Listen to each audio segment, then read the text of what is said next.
তিন দিনের বরাক সফরসূচি নিয়ে শিলচরে পৌঁছলেন মন্ত্রী জয়ন্ত মল্ল বড়ুয়া। বৃহস্পতিবার জনস্বাস্থ্য কারিগরি মন্ত্রী জয়ন্ত মল্ল বড়ুয়া শিলচরে পৌঁছে প্রথমে শিলচরের বন্যা পরিস্থিতি পর্যবেক্ষণ করেন এবং শিলচরের বিভিন্ন স্কুলের বন্যাক্রান্ত লোকদের আশ্রয় শিবির পরিদর্শন করেন। তিনি শিবিরে ত্রাণ পৌঁছে কিনা খোঁজখবর নেন, শিশুদের সঙ্গে কথা বলেন মন্ত্রী। পরিদর্শনকালে মন্ত্রীর সঙ্গে ছিলেন তিন বিধায়ক কৌশিক রায়, দীপায়ন চক্রবর্তী ও মিহিরকান্তি সুং। এছাড়াও সঙ্গে ছিলেন কাছাড় জেলার বিজেপি সভাপতি বিমলেন্দু রায়, জেলাশাসক রোহন কুমার ঝা সহ সরকারি আধিকারিকরা।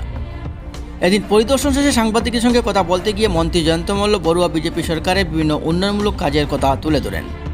বিজেপি সরকার সবসময় জনগণের উন্নয়নের স্বার্থে কাজ করে যাচ্ছে বলে জানান তিনি বলেন, বন্যাক্রান্ত লোকদের পাশে সরকার আছে, থাকবে এবং সবসময় জনগণের পাশে থেকে কাজ করে যাবে বিজেপি সরকার।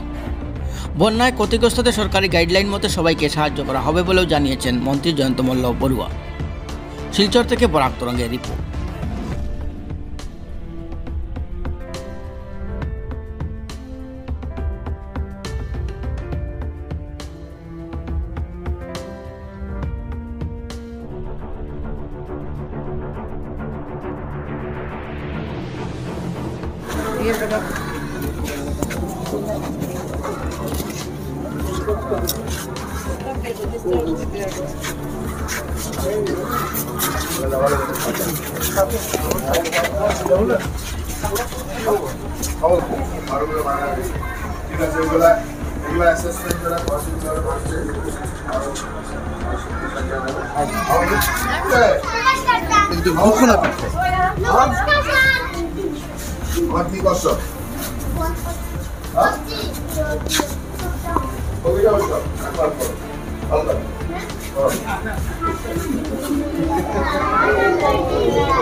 ঠিক আছে, খাওয়া দাওয়া দিচ্ছে কিনা? সুজির হালুয়া, আবার আরো আর না সুজির হালুয়া আছে। কালকে কি খাইছে? সেম সুজির হালুয়া খাইছে, চেঞ্জ করে দেন। আরো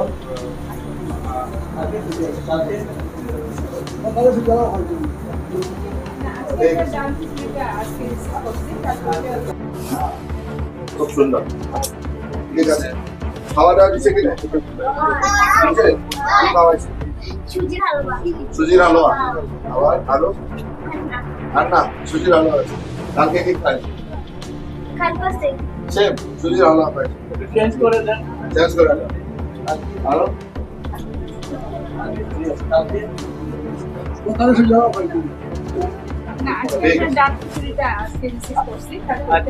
কালকে ছেড়ে খাওয়া। হ্যাঁ ঠিক আছে, বাই বাই।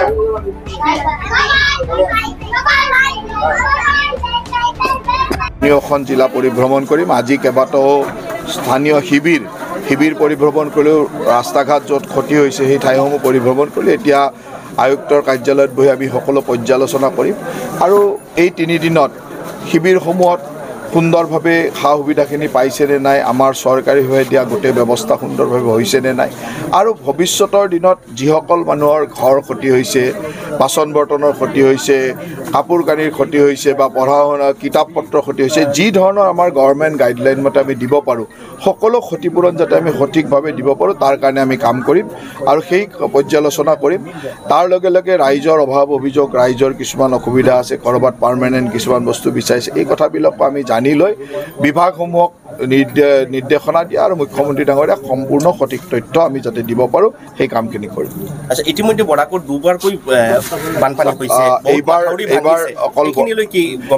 অকল বৰাক উপত্যকাই নহয়, ব্ৰহ্মপুত্ৰ উপত্যকাটো গোটেই অসমতে বেছিভাগ জিলাতে এই ধৰণৰ অসুবিধা হৈছে আৰু আমাৰ চৰকাৰৰ প্ৰতিগৰাকী মন্ত্ৰীয়ে বিভিন্ন জিলালৈকে গৈ মুখ্যমন্ত্ৰী ডাঙৰীয়াই বিভিন্ন অঞ্চল গৈছে, তাৰ লগে লগে প্ৰতিগৰাকী মন্ত্ৰীয়ে জিলাসমূহত থাকি সেই ধৰণে কাম কৰাৰ চেষ্টা কৰিছে। মই ভাবোঁ যে এই সময়ত ৰাইজৰ লগত থাকি ৰাইজক সহায় কৰাটো আমাৰ দায়িত্ব আৰু সেই দায়িত্বখিনি আমাৰ চৰকাৰৰ প্ৰতিনিধিসকলে আৰু চৰকাৰৰ বিষয়াসকলে পালন কৰিছে।